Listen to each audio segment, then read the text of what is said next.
अस्सलाम वालेकुम students. Hi, how are you? सब आप कैसे हो? आई होप अभी तक के जितने भी चैप्टर्स हैं वो आप सबको अच्छे से समझ में आए हैं। एंड स्टूडेंट्स, हम लोग ने अभी तक के यूनिट टेस्ट के आपके आपका पूरा पोर्शन हो गया है मराठी का, जितना आपको यूनिट में आता है। देखते हैं अब कब स्कूल्स वगैरह शुरू होती है, तो यूनिट टेस्ट तक के पोर्शन 4 चैप्टर तक रहता है, उतना हम लोग ने कंप्लीट कर लिया है। अभी हम लोग जो आगे पढ़ रहे हैं ये आप लोग के सेम का पोर्शन है। मतलब और अगर हम 2 चैप्टर और एक पोएम कर देंगे ना, तो आपका एक यूनिट पूरा हो जाएगा। इसका मतलब आपका सेमेस्टर का पोर्शन भी होगा।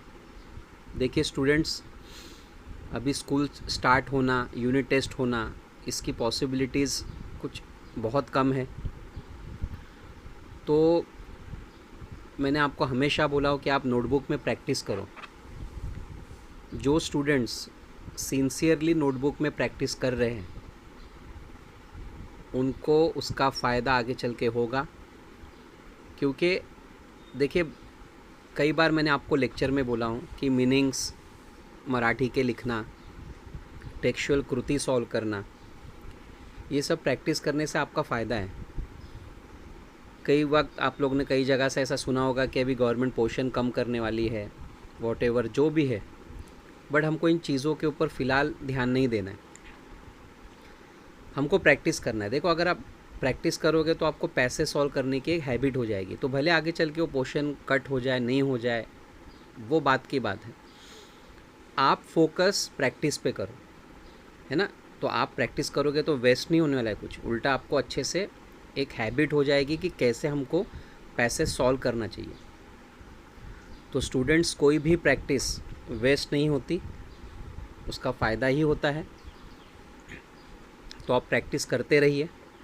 आज हम लोग जो चैप्टर शुरू कर रहे हैं, चले हम लोग थोड़ा सा आज वरंदा घाट घूम के आते हैं इस चैप्टर के ज़रिए। बहुत अच्छा चैप्टर है। जो स्टूडेंट्स को घूमना पसंद है, नॉर्मली ऐसा होता है कि हम लोग को अगर घूमने के लिए बोला जाए तो हम लोग हमेशा रेडी रहते हैं, और ख़ास करके अगर हिल स्टेशंस वगैरह हो तो और मज़ा आती है।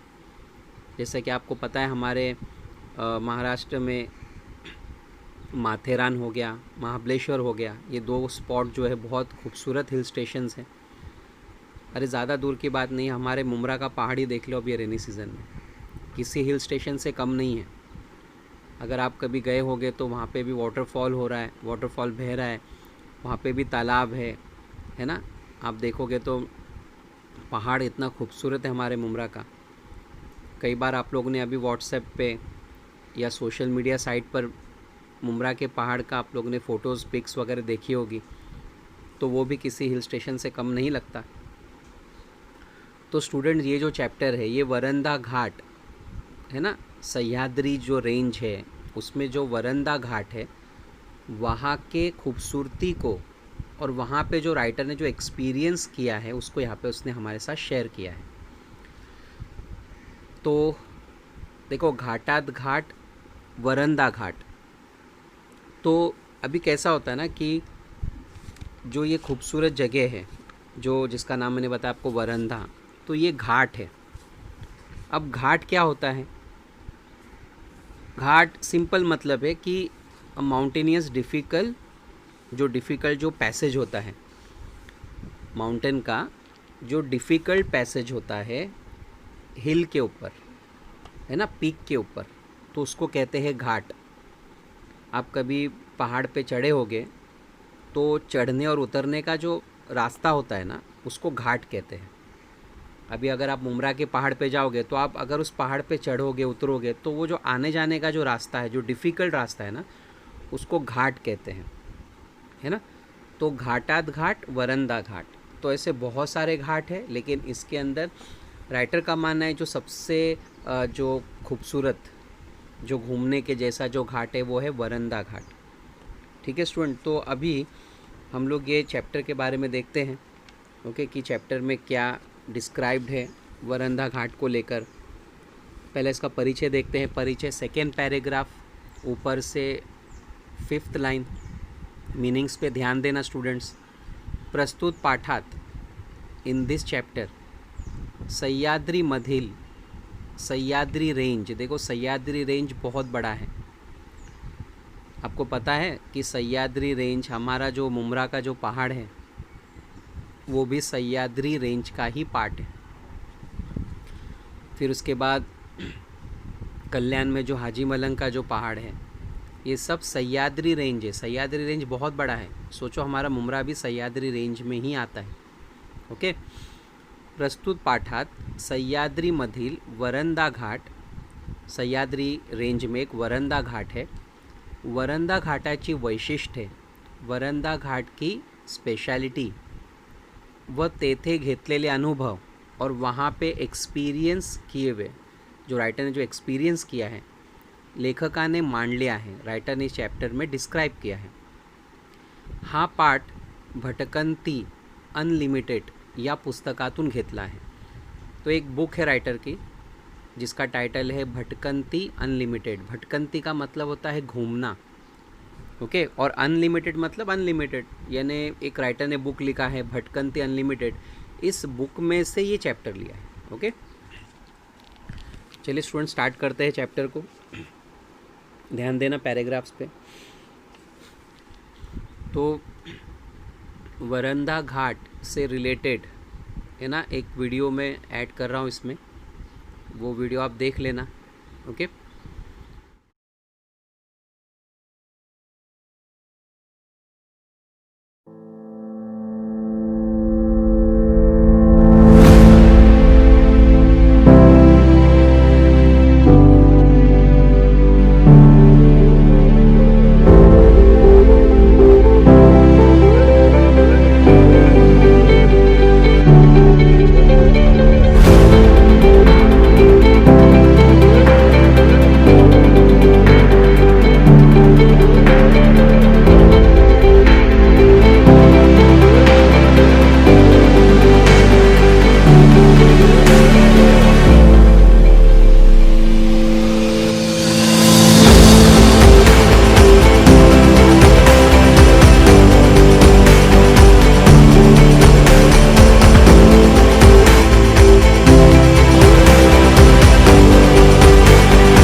तो स्टूडेंट्स, चलिए हम लोग अपना चैप्टर अब स्टार्ट करते हैं।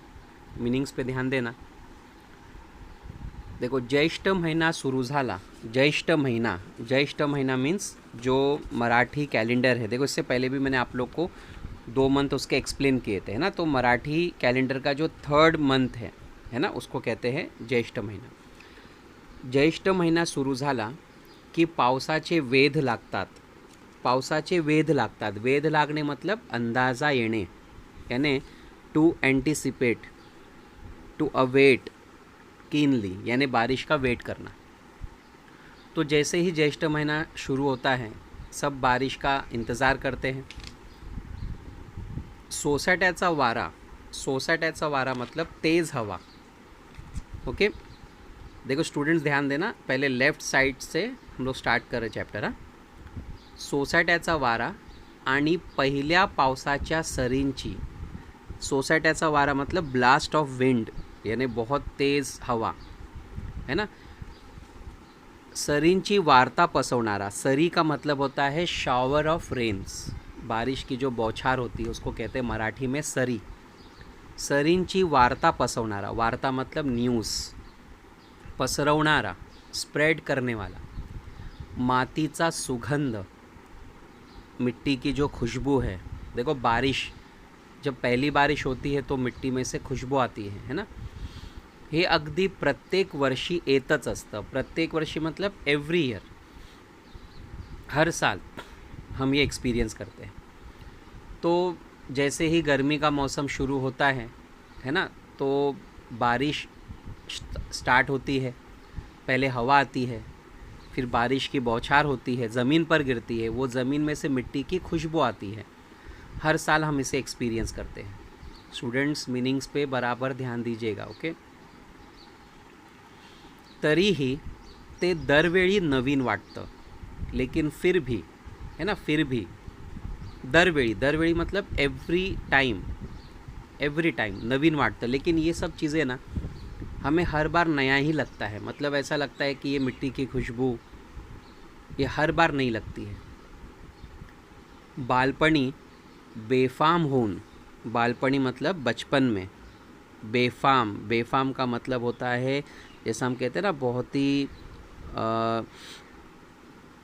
फास्ट, बहुत ही स्पीड से, जिसको हम इंग्लिश में कह सकते हैं वाइल्ड, है ना, वाइल्ड होकर।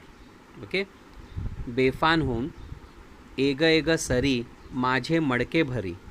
एग एग सरी माझे मडके भरी, ये एक्चुअली एक फेमस लोकगीत है। ये एक लाइन है एक पॉपुलर रेनी फोक सॉन्ग का। तो नॉर्मली बच्चे लोग का मानना ऐसा होता है कि ये गाने से बारिश और ज़्यादा तेज़ आती है। ऐसा कभी आपने सुना होगा। ओके, माझे मडके भरीच्या तालावर, इस ट्यून पर पावसात चिंब चिंब भिजणं। चिंब चिंब भिजणं यानी पूरी तरह से। ओके, चिंब चिंब भिजणं का मतलब क्या, यानी पूरी तरह से भीग जाना। ओके, आणि त्याबद्दल आई वडिलांकडून पोटभर मार खाना। फिर उसके बाद अपने पेरेंट्स से मार खाना। जैसा कि नॉर्मली अभी रेनी सीज़न में हर साल तो आपको बहुत भीगने मिला होगा। इस साल बहुत कम मिला होगा, या तो इस साल उतरने ही नहीं मिला होगा आपको। तो या तो आप टेरेस के ऊपर जाके भीगे होगे, अगर वो भी मिला है तो नहीं तो इस बार की बारिश तो भाई सबके घर पे ही जा रही है। आप स्कूल के लिए जाते हो रेनी सीज़न में, और फिर स्कूल से आते वक्त जानबूझकर रेनकोट का नहीं पहनना, ये रीज़न देना कि छतरी खुली नहीं रही थी, और मस्त भीगते भीगते हम लोग आते हैं। क्या एंजॉय करते हैं हम लोग। फिर घर पे आने के बाद पेरेंट्स से थोड़ा मार खाना पड़ता है, थोड़ी डांट सुननी पड़ती है। तो ये नॉर्मली हर किसी के साथ होता है ना। तो राइटर कहता है कि मेरा भी ऐसे ही बचपन गुजरा है कि भीगना, और गांव में रहने अलग मज़ा है। गांव में वो बारिश का मौसम है ना, फिर वो अलग ही है। मतलब वी कैन नॉट एक्सप्रेस, है ना, हम उसको एक्सप्रेस नहीं कर सकते अपने वर्ड्स में। तो आजी आजोबांकडून, हमारे जो ग्रैंड पेरेंट्स हैं उनसे कागदी होड्या करायला शिकून। कागदी होड्या, कागदी मतलब कागज़ से बनी हुई, होड्या मतलब नाव, देखो कई बार आप लोगों ने कागज़ से बनी हुई नाव बनाई होगी, जैसे हम लोग प्लेन बनाते हैं, है ना।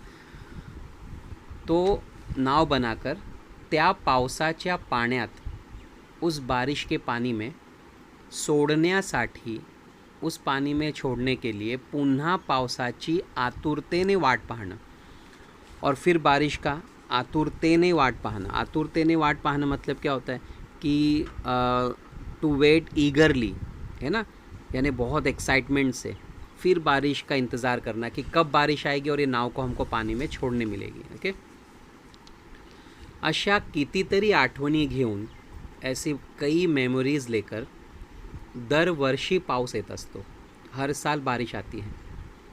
पण मोठं झाल्यावर इंद्रधनुष्यात उमलणाऱ्या रंगाचे, इंद्रधनुष्य आपको मालूम होगा, रेनबो, है ना, रेनबो बनता है।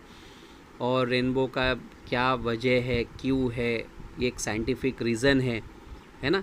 ये आप सब साइंस में या तो पढ़े होगे या तो आपको आगे पढ़ने मिलेगा। ओके, कि रेनबो वगैरह क्यों फॉर्म होते हैं। तो हमको फ़िलहाल ये जानना है कि रेनबो आपको पता है ना, बहुत कलरफुल होते हैं, उसमें 7 कलर होते हैं, ये नेचुरली बनता है बारिश में।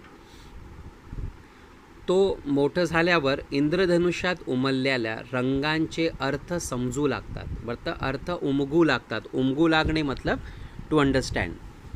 फिर जैसे जैसे बड़े होते हैं फिर इंद्रधनुष्य के जो रंग है वो समझ में आते हैं, बरसण्याचा अर्थ कळू लागतो, फिर मालूम पड़ता है कि बारिश क्यों हो रही है। अभी तो बचपन में तो क्या इंद्रधनुष्य, रेनबो एक मज़ा, एक फ़न है, बारिश एक फ़न है। फिर जैसे जैसे बड़े होते तो हमको रियलिटी पता चलती है कि बारिश क्यों होती है, कैसे होती है, रेनबो कैसे फॉर्म होते हैं, इसकी मीनिंग्स हमको समझ में आती है। आणि हुरहुर तळमळ, हुरहुर मतलब रेस्टलेसनेस, है ना, एंग्जाइटी जिसको हम कहते हैं, अस्वस्थ होने, एंग्जाइटी। तो हुरहुर तळमळ, एंग्जाइटी फील करना, अशा शब्दांचा थेट प्रत्यय येऊ लागतो। और ऐसे जो वर्ड्स है थेट प्रत्यय येतो। प्रत्यय येतो तो मतलब टू एक्सपीरियंस, है ना, टू एक्सपीरियंस इन रियलिटी। फिर इन सब चीज़ों को हम इन रियलिटी एक्सपीरियंस करने लगते हैं कि बारिश क्यों नहीं हो रही है, बहुत ज़रूरी है हमारे लिए। पहले तो एक एन्जॉयमेंट के लिए हम सोचते से बारिश होना चाहिए, अब हाँ नहीं हुई तो टेंशन हो जाती है कि अब पानी कैसे मिलेगा हमें। तो ये सब चीज़ें बड़े होने के बाद हम एक्सपीरियंस करते हैं। ओके, पावसाच्या आगमनाने, आगमन मतलब उसके अराइवल से, उसके आने से, गतकाळातले, गतकाळ किसको कहते हैं, भूतकाळ। भूतकाळ मतलब पास्ट, जो बीता हुआ जो टाइम्स होता है, old days, past days. Okay, ते क्षण को देखो राइटर ने इन्वर्टेड कॉमा में लिखा है, तो ते क्षण मतलब दैट मोमेंट्स, वो पुरानी यादें, है ना, दैट मोमेंट्स पुन्हा जिवंत होतात, फिर एक बार अलाइव होते हैं, डोळ्यांसमोर येऊ लागतात।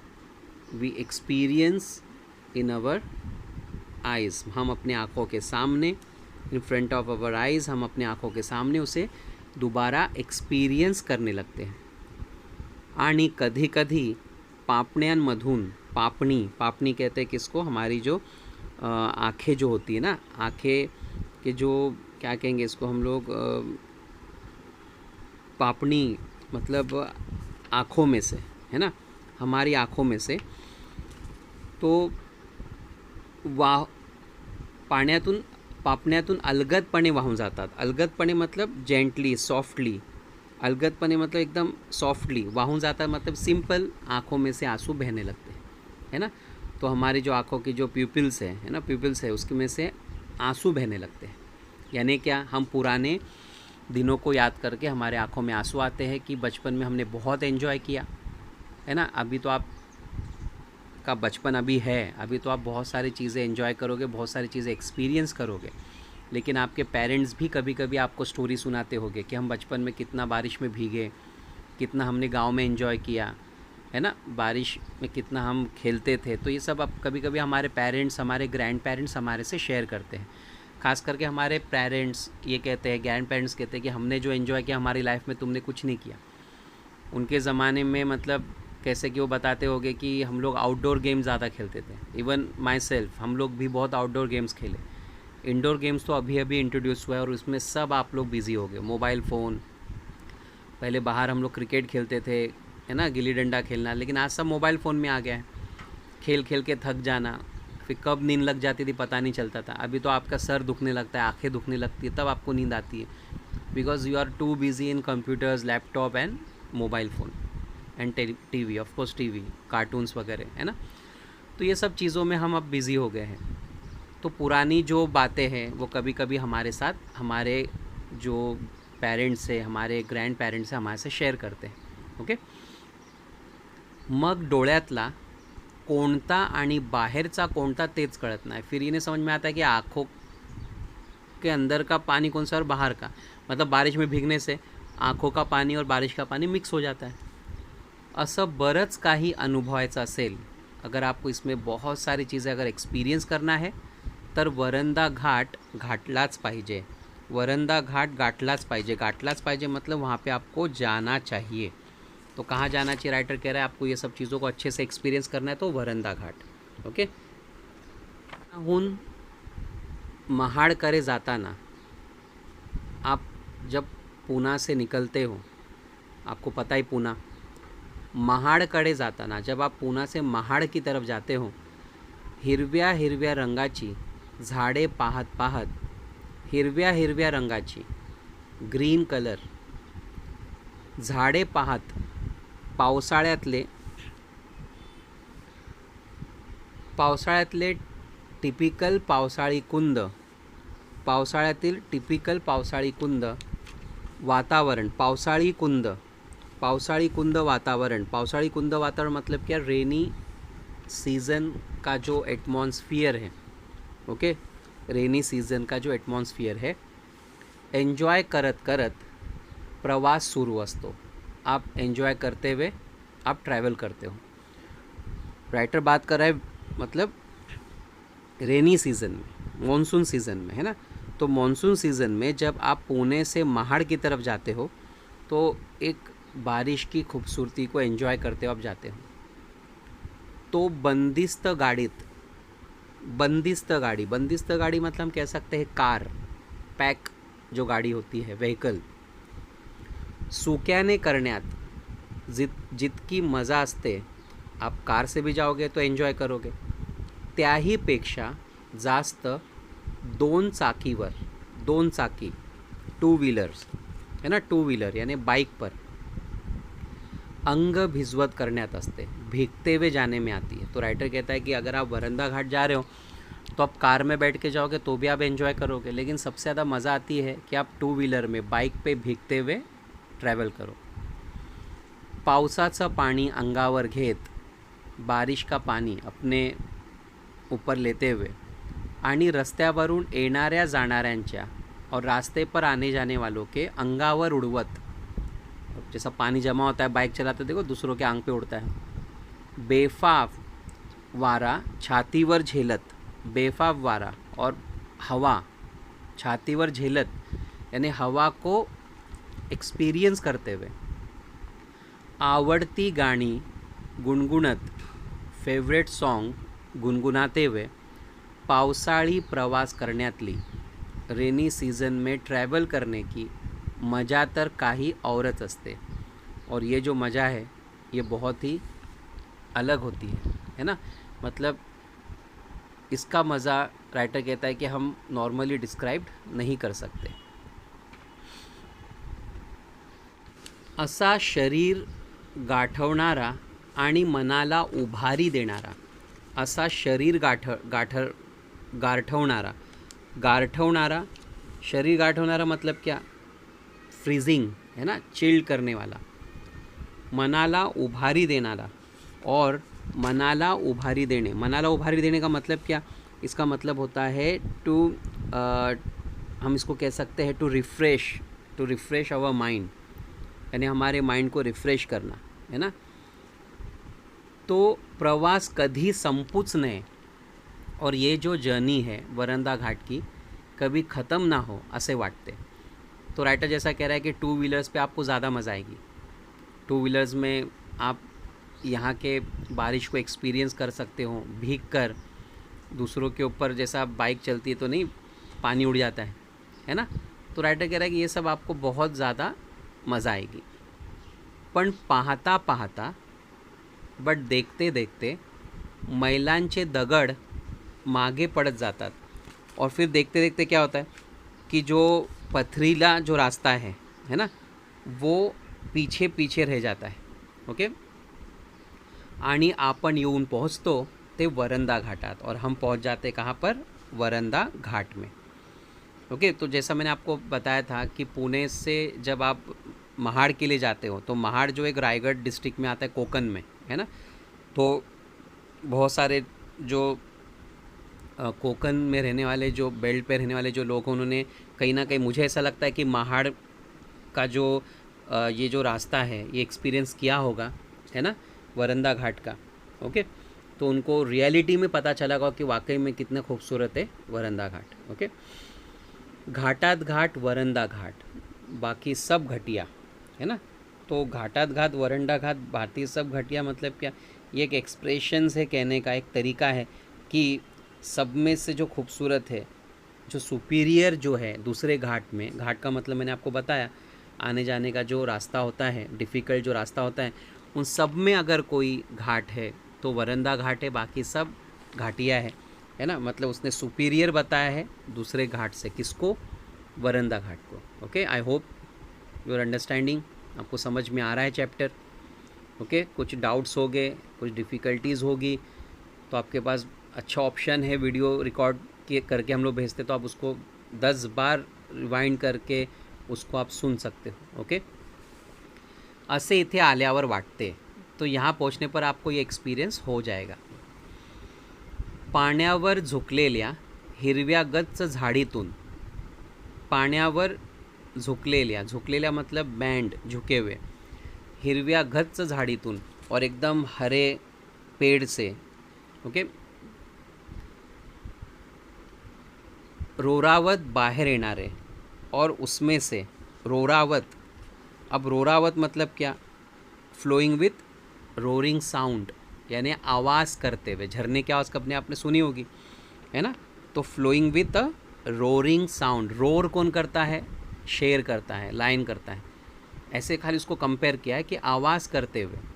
धबधबे, धबधबे मतलब वॉटरफॉल्स, झरना है ना, वॉटरफॉल्स। दरीतलं हिरवं रान, और वहाँ फैला हुआ पूरी हरियाली, पूरा हिरवं रान, पूरा हरा जंगल। ढगाळलेले डोंगर, ढगाळलेले डोंगर मतलब क्या, आप कभी देखते हो ना तो रेनी सीज़न में देखो पहाड़ के ऊपर हमको एकदम ऐसा लगता है कि नज़दीक पूरे बादल है ना, पूरा फॉग रहता है जैसा, है ना। पावसाची सतत धार और अनस्टॉपेबल बहती हुई बारिश, मोठमोठ्या दगडांवर और बड़े बड़े पत्थरों पर आसूड़ मारत, आसूड़ मतलब कहते हैं स्ट्राइक करते हुए, यानी उसको जैसा चाबुक होता है ना, चाबुक का स्ट्राइक पड़ता है, चाबुक जैसा आपने कोई पुरानी पिक्चर में देखा ना, राजा लोग के ज़माने में चाबुक मारते थे, है ना। तो स्ट्राइक करते हुए, ज़ोर से उसके ऊपर स्ट्राइक करते हुए। धावत खळाळत वाहणारे पाणी, और ज़ोर ज़ोर से खड़ाड़त वाहनारे, खड़ाड़त मतलब रिपलिंग, रैटलिंग साउंड, पानी बहता है तो ज़ोर से, देखो आप पहाड़ों के पत्थरों के बीच में से तो एक आवाज़ आती है, उसको कहते हैं रैटलिंग साउंड, तो वैसा बहने वाला पानी। असे निसर्गाचे विहंगम दृश्य, विहंगम दृश्य मतलब ब्यूटीफुल, यानी चार्मिंग, अट्रैक्टिव, ये जो सीन है, जो सीनरी है, दृश्य, देखावा, सीनरी डोळ्यांसमोर येते, आँखों के सामने आती है, आणि नजरेचे पारणे फेडून जाते, और नजरेचे पारणे फेडून जाते, नजरेचे पारणे फेडणे, to feel great satisfaction while watching something, to overjoy, है ना, मतलब उस सीनरी को देखकर हम ओवरजॉय फील करते हैं, हमारे आँखों को ऐसा सेटिस्फैक्शन मिलता है। आप कभी बाहर नेचर को देखो, कितना आपको सेटिस्फैक्शन मिलेगा, है ना। क्यों हम लोग बीमार होते तो कई बार डॉक्टर लोग बोलते हैं कि थोड़ा हिल स्टेशंस वगैरह चले जाओ कुछ दिनों के लिए, क्योंकि आसपास में पूरा ग्रीनरी होता है, खुशी मिलती हमें, ऑटोमेटिकली पॉजिटिव वाइब्स आने लगते हैं। ऐसा थोड़ी कि हम खिड़की में से झाँके सामने गटर देख रहे तो खुश हो रहे हैं, क्या मस्त गटर है, नहीं ना, तब ऐसी फीलिंग थोड़ी आएंगी। हमारे मुमरा में तो भाई जगह जगह पर बिल्डिंग, करीब करीब बिल्डिंग, खिड़की खोलो तो सामने नाले, खिड़की खोलो तो बदबू।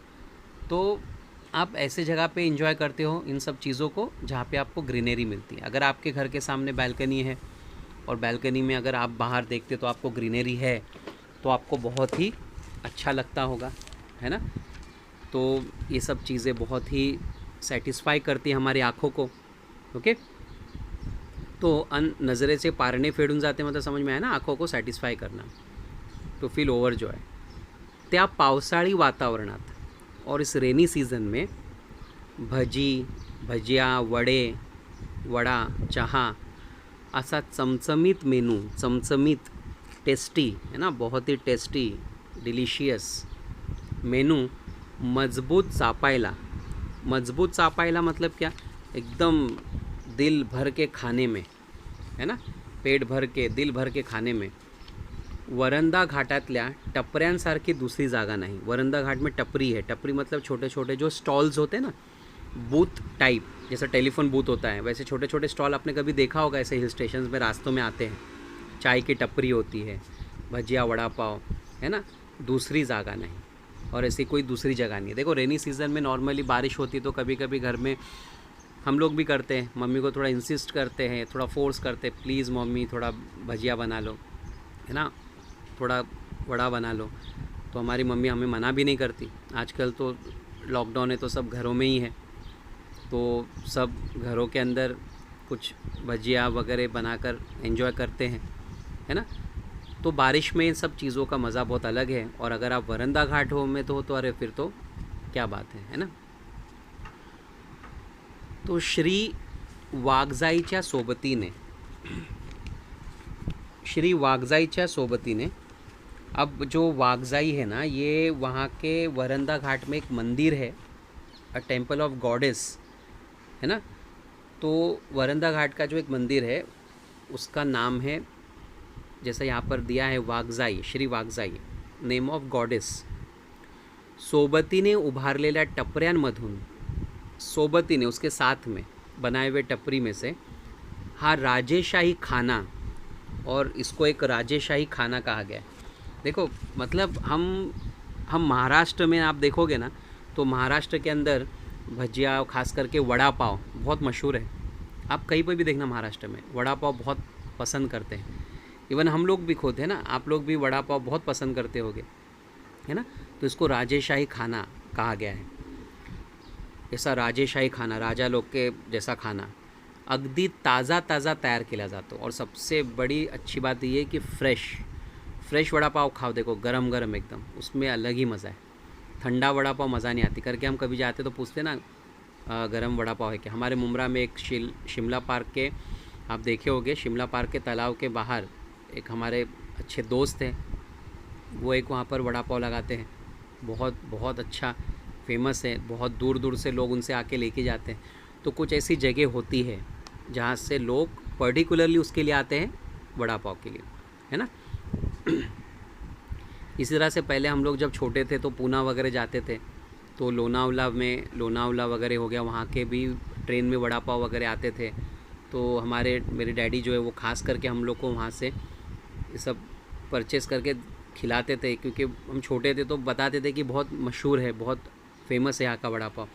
लेकिन अभी वो सब चीज़ें नहीं रही। अब ट्रेन का खाना सबसे घटिया खाना हो गया। अभी तो बेवकूफ़ बनाने का काम है। इससे अच्छा हमारे लिए ये है कि हम अपने घर से कुछ स्नैक्स वगैरह, टिफ़िन वगैरह लेके चले ट्रेन में, क्योंकि ट्रेन का खाना आपने उगने भी एक्सपीरियंस किया होगा, बहुत ख़राब हो गया है अभी, पहले ऐसा नहीं है। ओके, तो गर्मा गर्म खाना, गर्मा गर्म कांदी भजी, गर्मा गर्म कांदे की भजी है, आलं लसूण घालून तळलेला, आलं यानी आलं मतलब कहते हैं इसको अदरक, लहसुन, है ना, जिंजर, गार्लिक घालून तळलेला गर्मा गर्म वड़े, बटाटे वड़ा, और गर्मा गर्म बटाटा वड़ा।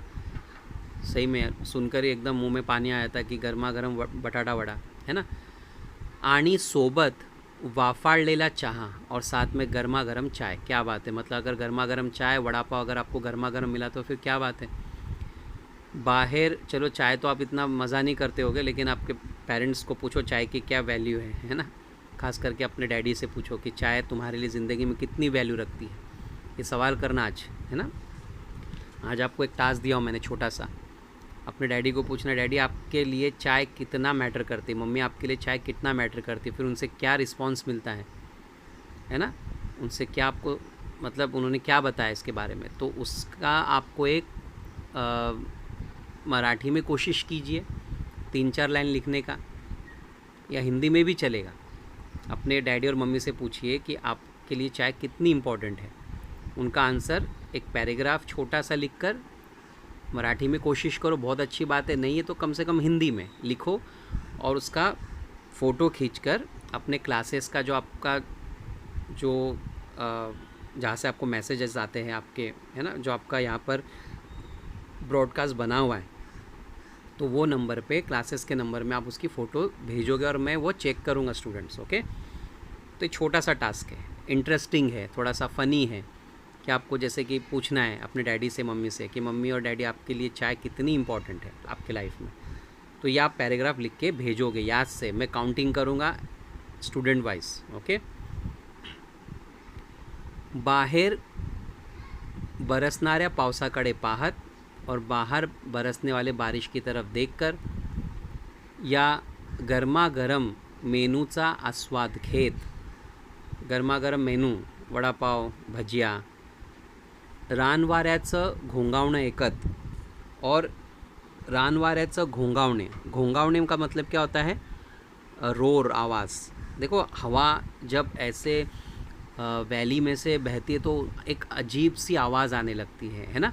वो आवाज़ को एक्सपीरियंस करते हुए विजेचं लख्खन चमकणं, बिजली का चमकना, अन कडाडणं और ज़ोर ज़ोर से आवाज़ करना, मनाच्या हार्ड डिस्कवर स्टोर करत, राइटर कहता है कि मैंने अपने मन के हार्ड डिस्क पे उसे स्टोर करते हुए, मतलब उसे जैसा कि कंप्यूटर की जो हार्ड डिस्क होती है वो सब डेटा हार्ड डिस्क में स्टोर होता है ना।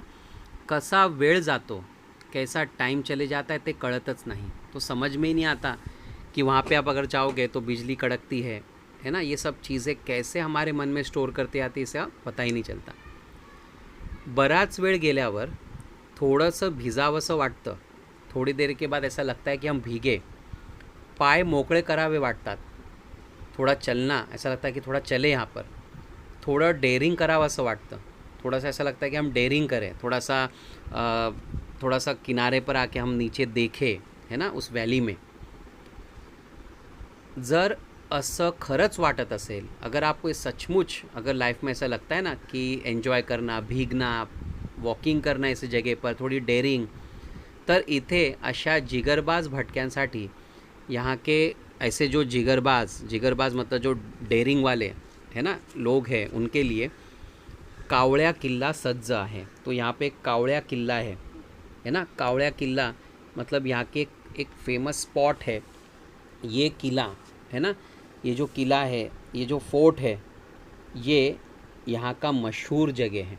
ओके, तो यहाँ पर आना मतलब उन लोगों के लिए है जो जिनको पसंद है ना ऐसे डेयरिंग वाले काम करना। तो आपको समझ में आ रहा है ना स्टूडेंट्स, राइटर क्या कह रहा है। राइटर का कहना क्या है कि मैजेस्टिक जो खाना है, वड़ा पाव वगैरह, वो खाते हुए, है ना, यहाँ पे घूमना, और जिसको पसंद है ऐसी जर्नी करना, तो ऐसे जगह पर आना और ऐसे जगह पर घूमना उन लोगों के लिए है जो डेयरिंग है, जिनके अंदर डेयरिंग है, जो यहाँ पे घूमने के लिए आते हैं। ओके, तो स्टूडेंट्स आज मैं चैप्टर को यहीं पे स्टॉप कर रहा हूँ। इसका रिमेनिंग जो पार्ट है हम लोग कल कंटिन्यू करेंगे, और ये चैप्टर कल ख़त्म हो जाएगा। और इसके बाद जो है ना, मैं इसके साथ टाइम अगर बचता है ना तो इसके साथ मैं एक पोएम आपको आगे की करा दूँगा। ओके, तो आज के लिए इतना ही स्टूडेंट्स। तो आई होप यहाँ तक आपको चैप्टर अच्छे से समझ में आया है, और आप प्रैक्टिस पे बहुत ज़्यादा ध्यान दीजिए, है ना, क्योंकि आप जितना ज़्यादा प्रैक्टिस करोगे उतना आपके लिए अच्छा रहेगा। तो आज ये चैप्टर को हम लोग यहाँ पे स्टॉप करते हैं और इसे कल कंटिन्यू करेंगे और साथ में हम लोग एक पोएम भी ख़त्म करेंगे अगर पॉसिबल हुआ तो, ठीक है। तो आई होप चैप्टर अच्छे से समझा है, नहीं समझा एक दो बार आप रिवाइंड करके सुन लेना, ओके। और मैंने एक टास्क दिया हूँ, वो टास्क का मुझे ये लेक्चर सुनने के बाद आप उसका वो काम कंप्लीट करोगे आपके पेरेंट्स से पूछ कर, है ना, हिंदी में मराठी में जैसे भी हो, पैराग्राफ छोटा सा लिख कर आप मुझे व्हाट्सअप करोगे क्लास के नंबर पर, okay. Till then good bye, अल्लाह हाफिज़, take care of yourself, stay home, stay safe, okay.